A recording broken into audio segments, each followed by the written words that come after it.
मानो तो देव न मानो तो पत्थर, एक कहावत सुने होंगे। आज लोग परेशान हैं क्योंकि वो आस्था से नहीं जुटे। आए मंदिर में, जय बाबा बोले महादेव, अरे चंचल दिमाग क्या आपको भगवान तक पहुंचा देगा? बहुत ज्यादा माला फूल नरियर और सुपारी और पान लेके पूजा करने की जरूरत नहीं है। हमारे पास पैसे नहीं है तब कहां से करेंगे? आस्था है ना, विश्वास है ना, आप विश्वास के साथ करिए।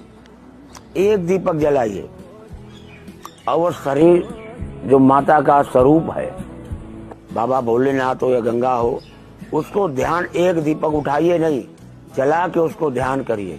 अपने मन के भीतर की जो कामना है उस दीपक से कहिए, वो निश्चित तौर पर आपको वह काम पूरा करेगा।